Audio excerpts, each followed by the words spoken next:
জুলাই আন্দোলন স্মরণে সরকারি উদ্যোগের অংশ হিসেবে আগামী 18 জুলাই গ্রাহকদের বিনামূল্যে 1 জিবি ইন্টারনেট দেওয়ার নির্দেশনা দিয়েছে বাংলাদেশ টেলিযোগাযোগ নিয়ন্ত্রণ কমিশন। বাংলাদেশ টেলিযোগাযোগ নিয়ন্ত্রণ কমিশন বুধবার অপারেটরদের এই নির্দেশনা দিয়েছে। নির্দেশনা অনুসারে বিনামূল্যের এই ডেটার মেয়াদ থাকবে 5 দিন।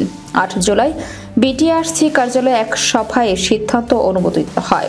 জনসাধারণের আকাঙ্ক্ষা প্রতিফলিত করতে এবং ডিজিটাল স্বাধীনতা প্রচারের জন্য ডাক ও টেলিযোগাযোগ মন্ত্রণালয়ের নির্দেশনায় এই পদক্ষেপ নেওয়া হয়েছে। মোবাইল ফোন অপারেটরদের এসএমএস এর মাধ্যমে এ বিষয়ে গ্রাহকদের আগাম জানানোর নির্দেশনাও দেওয়া হয়েছে। বিটিআরসি অপারেটরদের এই পরিকল্পনার সুষ্ঠু বাস্তবায়ন নিশ্চিত করতে এবং এই দিবসটি পালনের সহায়তা করতে অনুরোধ করেছে।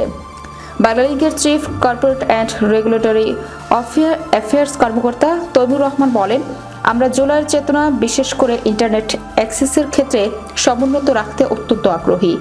এখন আমরা চিঠিটি পর্যালোচনা করব এবং সেই অনুযায়ী সিদ্ধান্ত নেব। অন্য একটি মোবাইল অপারেটর একজন কর্মকর্তা বলেন, টেলিকম কোম্পানিগুলোকে গ্রাহকদের দেওয়া সব ডেটার উপর ট্যাক্স দিতে হবে। সরকারের উচিত বিনামূল্যে ডেটা করমুক্ত হবে কিনা এই বিষয়টি স্পষ্ট করা। এছাড়া অপারেটরদের ট্রান্সমিশন এবং অন্যান্য ডেলিভারি খরচ বহন করতে হবে। তাই বিটিআরসির স্পষ্ট করা উচিত যে অন্য স্টেক হোল্ডাররা এই উদ্যোগকে সমর্থন করার জন্য সহযোগিতা করবে কিনা, যোগ করেন তিনি। গত বছরের 18 জুলাই কোটা সংস্কার আন্দোলনকারীদের উপর দমন পীড়নের সময় শেখ হাসিনার নেতৃত্বাধীন সরকার দেশজুড়ে ইন্টারনেট ব্ল্যাকআউট করে দেয়।